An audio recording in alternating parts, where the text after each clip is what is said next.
Shalom Bapak Ibu semua. Banyak para akademisi dan ulama Islam mencari pembenaran bahwasanya Muhammad disebutkan di dalam Alkitab. Baik itu perjanjian lama maupun perjanjian baru. Video ini hanya akan mengingatkan teman-teman kita, saudara-saudara kita yang dari Islam, khususnya para akademisi Islam, untuk mempertimbangkan kembali pernyataan itu. Karena nanti outputnya akan bertolak belakang dengan keyakinan mereka selama ini. Mau tahu lebih lanjut? Tunggu.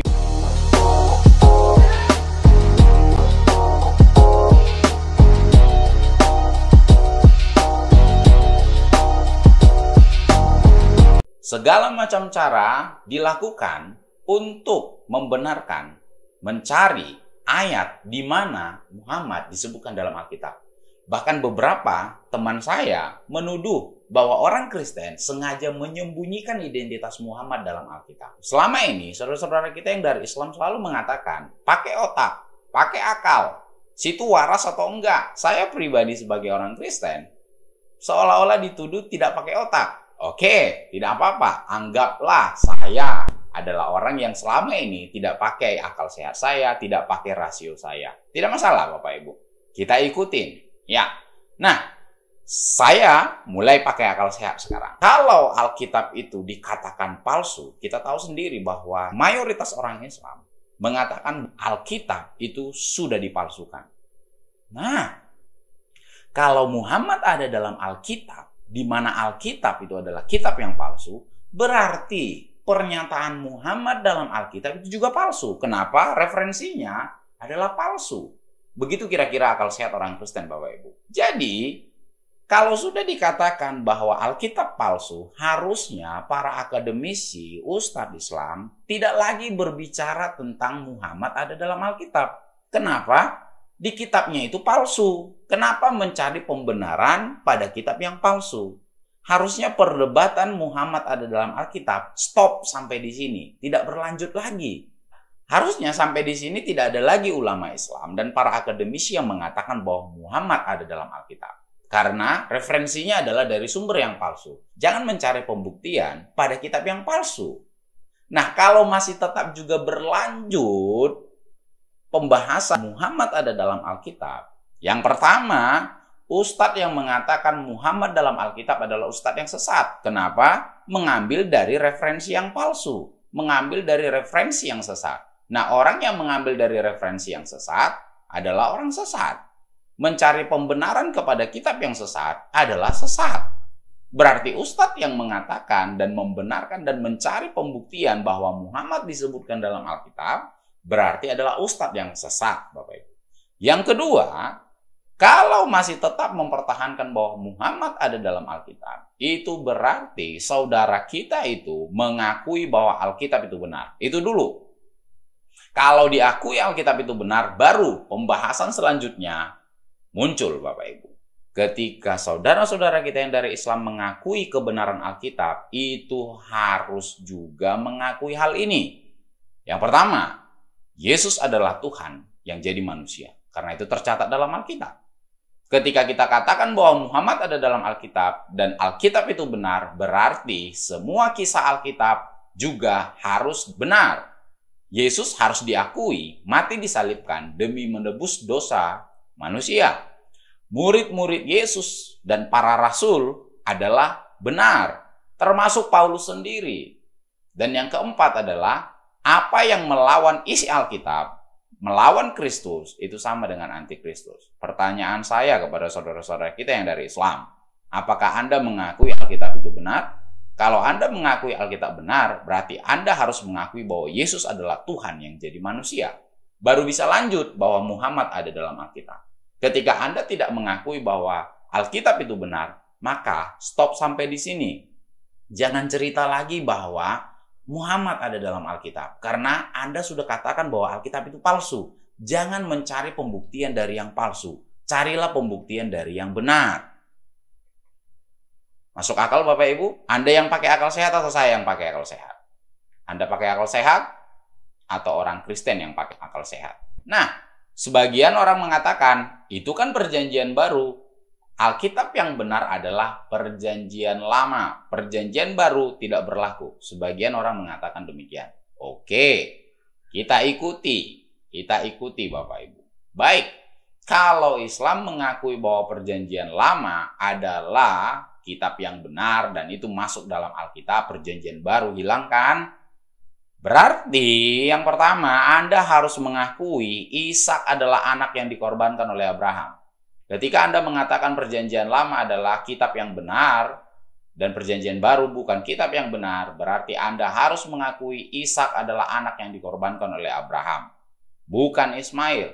Yang kedua, Anda tidak boleh makan daging unta karena itu tidak sesuai dengan hukum Taurat. Yang ketiga, Anda harus ibadah hari Sabat, bukan hari Jumat. Dan yang keempat, Anda harus mengakui semua para nabi perjanjian lama bukan beragama Islam karena satu pun kalimat dalam perjanjian lama tidak ada yang mengatakan bahwa mereka beragama Islam. Dan yang kelima adalah semua kisah tokoh-tokoh perjanjian lama benar. Itu adalah tantangan bagi Anda. Coba pakai akal sehat Anda. Jadi, kalau ada ustadz yang mengajarkan Ishak bukan anak yang mau dikorbankan oleh Abraham, maka ustadz itu adalah ustadz yang sesat karena tidak sesuai dengan perjanjian lama. Masih bertahan? Baik. Nah, kalau masih tetap mengatakan bahwa perjanjian lama saja yang benar, perjanjian baru itu bukan Alkitab, berarti pembahasan bahwa Muhammad ada dalam kitab Yohanes harusnya tidak ada lagi, Bapak Ibu. Tidak ada lagi. Kenapa? Karena kitab Yohanes ada dalam kitab perjanjian baru. Jadi kalau masih juga tetap ada ustadz yang membahas dan mempertahankan bahwa Muhammad ada dalam kitab Yohanes, mohon maaf. Berarti ustadz itu sesat. Karena Anda mengakui perjanjian baru bukan Alkitab. Kalau Anda sudah mengakui bahwa perjanjian baru adalah Alkitab, kembali lagi yang ke sebelumnya. Anda harus mengakui Yesus adalah Tuhan yang jadi manusia. Yesus mati disalibkan. Murid-murid Yesus dan para rasul adalah benar, termasuk Paulus sendiri. Dan Anda jangan jadi antikristus. Ada seorang dokter dari India dan seorang ulama dari Indonesia yang mengatakan bahwa Muhammad ada dalam Alkitab Perjanjian Lama, khususnya dalam kitab Kidung Agung. Nah, kembali lagi pakai akal sehat. Kidung Agung adalah satu kitab yang unik yang telah dicap oleh banyak orang Islam, termasuk para akademisi Islam, dianggap sebagai kitab porno. Yuk, pakai akal sehat. Kalau begitu, mengapa harus mengutip kitab porno untuk membuktikan Muhammad ada di sana? Akal sehat. Balik lagi akal sehat. Nah, saya dibantu oleh beberapa literatur Bapak Ibu untuk kita lihat apa teksnya dalam perjanjian lama. Saya dibantu oleh The Hebrew and Aramaic Lexicon of the Old Testament. Saya dibantu juga The New International Commentary on the Old Testament, Song of Songs. Dan saya juga dibantu oleh NLT Study Bible. Nah, kita lihat dulu dalam Kidung Agung 5 ayat 16. Beliau, yaitu dokter dari India itu mengatakan bahwa Muhammad ada dalam kitab Kidung Agung 5 ayat 16. Perhatikan kata Mahmadin. Hikum mametakim wekullo Muhammadim Zedodi Wezere Benot Yerusalem. Mahmadim punya kata dasar adalah Mahmad. Yang diterjemahkan oleh beliau itu adalah Muhammad. Dan itu diakui juga oleh seorang ustadz di Indonesia ini yang mengatakan bahwa Muhammad ada dalam Alkitab. Nah, setiap kata Mahmad adalah Muhammad. Baik. Biasanya para akademisi Kristen akan membantah hal itu. Bukan itu maksudnya. Ya, karena memang Kidung Agung adalah alegori kisah cinta dan keintiman antara Tuhan dengan bangsa Israel yang digambarkan lewat kisah cinta sepasang kekasih. Nah, itu kita bisa lihat di sini. Kidung Agung 5 ayat 16 itu berbicara tentang keinginan seorang perempuan untuk mencium suaminya. The woman ends her description with an indication of her desire to kiss him. Her comments anticipate a deep kiss. Jadi, perempuan itu pingin memberikan ciuman yang spesial kepada kekasihnya dan dia berharap itu. Nah, desirable itu ditulis di situ mahmadim. Nah, arti mahmad dalam bahasa Ibrani itu adalah desirable, yang diinginkan. Nah, tapi tetap saudara-saudara kita yang dari Islam mengatakan bukan. Itu bukan bicara tentang keinginan saja, tapi itu bicara tentang Muhammad. Baik, kita ikuti Bapak Ibu. Nah, pakai akal sehat lagi. Kidung Agung itu adalah kisah sepasang kekasih antara Salomo dengan gadis Sulam. Salomo memerintah sekitar 971 sampai 931 sebelum Masehi. Sementara Nabi junjungan saudara-saudara kita yang dari Islam hidup sekitar tahun 570 sampai 632 Masehi. Nah, kalau kita hitung berdasarkan akal sehat rentang waktu, itu butuh sekitar 1.500 tahun mulai dari gadis Sulam itu dengan Nabi junjungan yang dari Islam. Bapak Ibu, nah sekarang pertanyaannya, pakai akal sehat lagi. Apakah gadis Sulam itu masih hidup pada zaman Nabi junjungan mereka? Tentu saja tidak. Perempuan itu sudah pasti meninggal dunia. Nah, mencintai orang yang sudah meninggal dunia, itu disebut apa Bapak Ibu? Nekrofilia.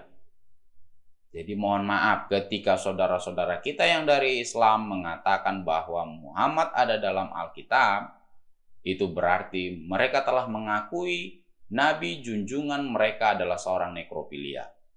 Saya percaya tak ada satupun saudara-saudara kita yang dari Islam yang mau mengakui Nabi junjungannya adalah seorang nekrofilia. Nah, kalau Anda tidak mau mengakui itu berarti stop. Jangan cerita lagi bahwa Muhammad ada dalam Alkitab. Nah, seperti yang diungkapkan di awal tadi, dikatakan bahwa Mahmad itu adalah Muhammad. Baik, kata Mahmad juga kita temukan di dalam kitab Yehezkiel. Lebih tepatnya adalah Yehezkiel 24 ayat 16. Perhatikan dalam bahasa Ibrani ini. Ben Adam, Hinni lokeha mimmeka et Mahmad. Nah, ini uniknya lagi Bapak Ibu. Ini sangat unik sekali. Kitab Yehezkiel juga adalah salah satu kitab yang dicap sebagai kitab porno oleh saudara-saudara kita yang dari Islam. Coba bayangkan, ada dua jenis kitab porno yang mengandung kata identitas Muhammad. Pakai akal sehat. Sudah mengatakan Alkitab porno, tetapi dua dari kitab porno Muhammad ada di sana. Nah, perhatikan kata Mahmad juga muncul di situ.